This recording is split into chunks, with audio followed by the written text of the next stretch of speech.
আমরা কি চোর ডাকাত? আমরা কি চুরি করতে এসেছি? মাননীয় প্রধানমন্ত্রীর কাছে এসেছি, আমরা তার কাছে একটা বিচার চাই এবং তার কাছে একটা আমরা সমাধান চাই। মাননীয় প্রধানমন্ত্রীর কাছে আমরা সম্মিলিত ইসলামী ব্যাংকের ভুক্তভোগী গ্রাহকগণের পক্ষে একটা স্মারকলিপি দিব।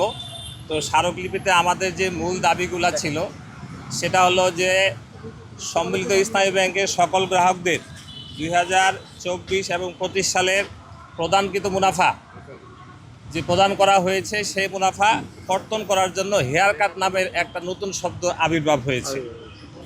এই হেয়ার কাটের মাধ্যমে আমাদের 24 এবং 25 সালের মুনাফা তারা প্রদানকৃত মুনাফা কর্তন করবে। তো পরবর্তীতে আমরা তীব্র আন্দোলন করেছিলাম। পরবর্তীতে তারা আমাদেরকে বলেছে, বাংলাদেশ ব্যাংক থেকে আমরা জানতে পেরেছি যে তারা আমাদেরকে 4% এহসান দিচ্ছে। তো আমাদের কথা হলো যে এহসান কেন? আমরা তো ব্যাংকে একটা চুক্তিতে আমরা টাকা রেখেছিলাম, তা আমাদের যে চুক্তি ছিল সেই চুক্তি মোতাবেক আমাদেরকে দিতে হবে। আমরা কোনো হেয়ার কাট মানি না। দ্বিতীয়ত হচ্ছে আমাদের যেহেতু আমরা একটা ব্যাংক, তফসিলি ব্যাংক, সম্মিলিত ইসলামী ব্যাংক উদ্বোধন করছে, সরকার লাইসেন্স দিছে, তাহলে আদার্স যে তফসিলি ব্যাংক যেভাবে চলে সেভাবে চলবে। আমরা টাকা কেন 3 মাস পর 1 লাখ টাকা আমরা কেন তুলব? আমরা ইন্স্যুরেন্সে 2 লাখ টাকা নিয়ে 3 মাস অপেক্ষা করে যদি আমরা 1 লাখ টাকা করে নিতে হয় তাতে কি চলবে? তফসিলি অন্যান্য ব্যাংক এইভাবে চলে? আমরা এই রেজুলেশন মানি না। দ্বিতীয়ত হচ্ছে এফডিআর, ডিপিএস, এমটিডিআর যে টাকাগুলো আমরা রেখেছি সেই টাকাগুলো তারা ভেঙে দিচ্ছে না। অটো রিনিউর কথা বলতেছে, আমরা অটো রিনিউ মানি না। আমাদের চাহিদা মতো ভেঙে দিতে হবে।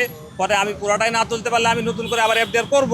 আমি যদি 2 লাখ পেয়ে আবার নতুন করে এফডিআর করতে পারি করব, সেটা আমার ব্যক্তি স্বাধীনতা। এই 3টা পয়েন্ট যদি এবং সকল লেনদেন যদি স্বাভাবিক করে দেয় তাহলে তা আমাদের এই রাস্তায় আমার কোনো প্রশ্নই আসে না। আমরা সম্মিলিত ইসলামী ব্যাংকের গ্রাহকগণ গত 5ই মার্চ বাংলাদেশ ব্যাংকের সামনে শান্তিপূর্ণ মানববন্ধন কর্মসূচি করছিলাম। আমরা আশা করেছিলাম মাননীয় গভর্নর মহোদয়ের সাথে আমরা দেখা করব এবং তার সাথে আমাদের সমস্যাগুলি তুলে ধরব। আমাদেরকে প্রশাসন মহল থেকে বলা হলো যে আপনারা এখান থেকে 1 ঘন্টা অপেক্ষা করেন, 1 ঘন্টা পরে আপনাদেরকে আমরা গভর্নর মহোদয়ের সাথে দেখা করার ব্যবস্থা করাই দিব। আমরা 1 ঘন্টার জায়গায় 3 ঘন্টা অপেক্ষা করেছি, আমরা কোনো রেজাল্ট পাইনি। গভর্নর মহোদয় কেন আমাদের সাথে দেখা করলেন না? আমরা 5 জন প্রতিনিধির সাথে দেখা করলে কি এমনটা হতো? সেটা না করে তারা আমাদের উপর বর্বর আচরণ করলো। তারা আমাদের উপর জন কামাল মারলো, আমাদেরকে লাঠিচার্জ করলো, আমাদের 2 জন সাধারণ আমানতকারীদেরকে অ্যারেস্ট করা হলো। কিন্তু কেন?